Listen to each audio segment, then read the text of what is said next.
some more answers on what it takes to get a return on your investment, or how do you get a return on your investment. If you don't know, it's fine. I'll just go ahead and tell you.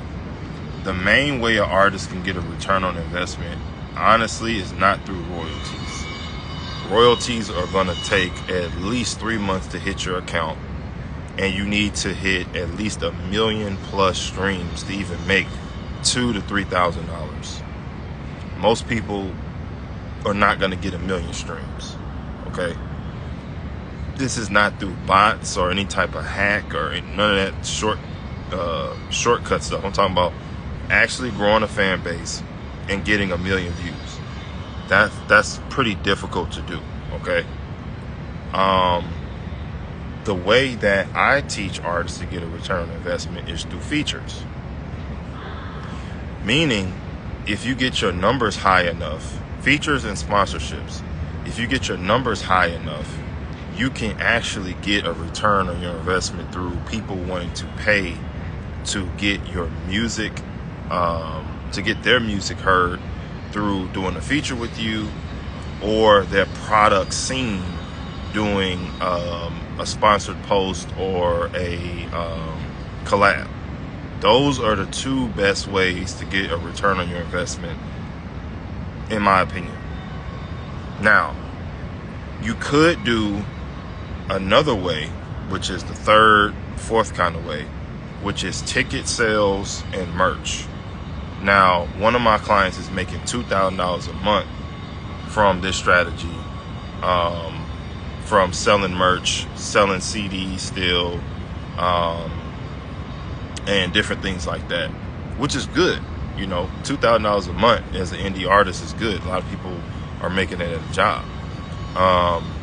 But to make $2,000 a month, you got to be a super hustler. A lot of people aren't salesmen, so they don't know how to really sell themselves or sell any type of product that's legal when people ain't fiending for it.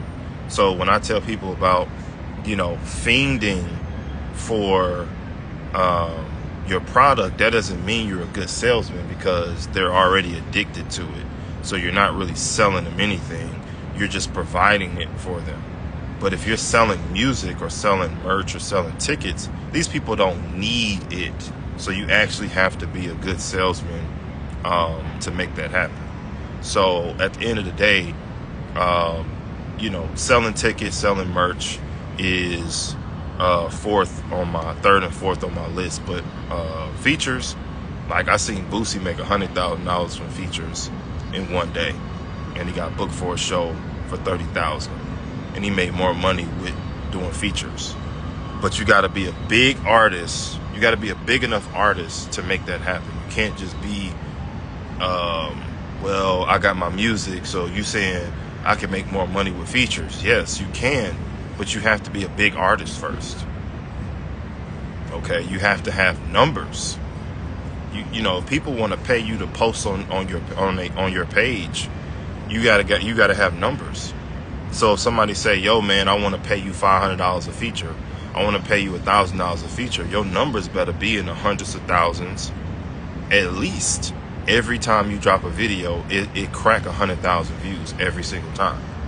You gonna get an artist to pay you $500 to $1,000 for a feature. That's easy. You're gonna get clothing lines and businesses and companies wanting to pay you $5,000, $10,000 to advertise on your page, on your videos, on your Instagram.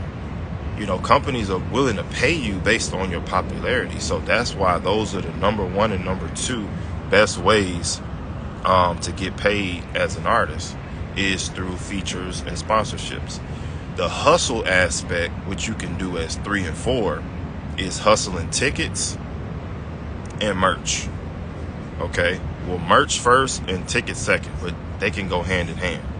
And like I said, one of my clients is making $2,000 a month from that.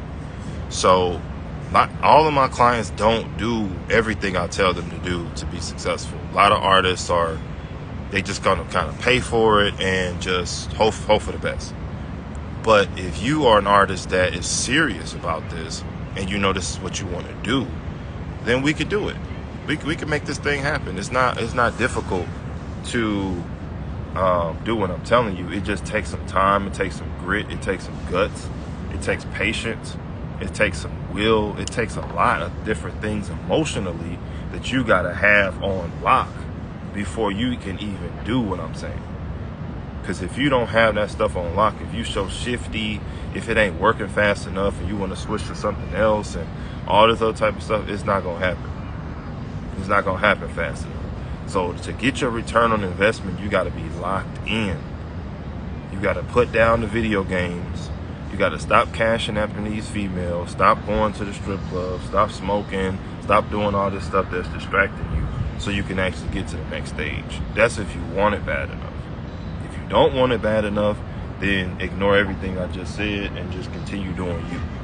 But if you want it bad enough, you're going to have to do at least 50% of what I'm saying. Your mindset, you got to at least take about 50% of what I'm saying from a mindset perspective. If you don't want to stop cash apping girls, you're going to have to stop playing video games. If you don't want to stop playing video games, you're going to have to stop cash apping them girls. Because you can't do both and then expect to be a successful anything. Because where's your time being spent? Where's your focus at? If your focus is shifty where it needs to be on selling these CDs, or not CDs, but selling tickets and selling merch, if that's what you need to be focused on, but you focus on getting some all day, or, you focus on what you finna smoke next, what you finna drink next, you're not even locked in. You're not locked in because you focus on something that is not even going to give you a return. Because see, this is the thing. In life, you're going to suffer. But there's one type of suffering that is going to bless you, and then there's another type of suffering that's going to curse you, which is going to go against you. So, let's say you are hustling to get some from a female. When I say hustling, that means that most of your attention is going towards that. Now, let's say you get some, all right?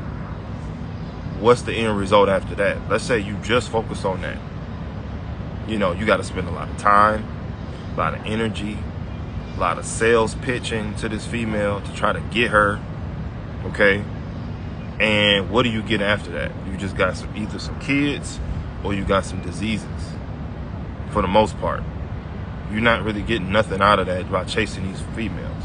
But you're putting a lot of time, a lot of energy, a lot of salesman pitching. You talking, you spitting game, which you're being a salesman. You're trying to sell to her, but that's all you're getting in return. Is either diseases or getting her pregnant. Okay. Or just a headache. Okay. You got a different type of suffering. You could be messaging all of your people that you know on Facebook, Instagram. You could be going to high schools. You could be going to different places and advertising your music, trying to sell your merch, trying to sell tickets, and you spending a lot of time doing that. You spitting game, or you trying to talk your way to selling something, but what are you getting in return? You might get some money. You might not get money, but you advertised yourself, so maybe the next time they see you, they pay for it. Okay, your face card, you advertising and marketing yourself because people are seeing you around, and that type of suffering is going to bless you. So 2 different types of suffering. I just gave y'all an example on just suffering. You're going to suffer regardless. You got to spend your time some type of way. You got to spit your game or sell yourself in some type of way, just like if you were selling yourself to get a job. You have to do it anyways. So why not sell yourself in a way or suffer to get gains, just like in the gym, okay? You could do leg day extremely hard, and it'd be hard to walk up steps. But you could be 600 pounds and hard to walk up steps. And your knees hurting, your legs hurting. You're going to suffer in this life regardless. So stop trying to avoid success and try to outsmart it. I'm going to do smart work. I'm going to try to hack this. I'm going to try to... No, you're going to suffer regardless. It's going to be hard regardless. So what you could do is you could say, I'm going to do the things that suffer to actually get gains. I'm not going to do the suffering that's just going to make my life worse, because you're going to suffer regardless. Okay?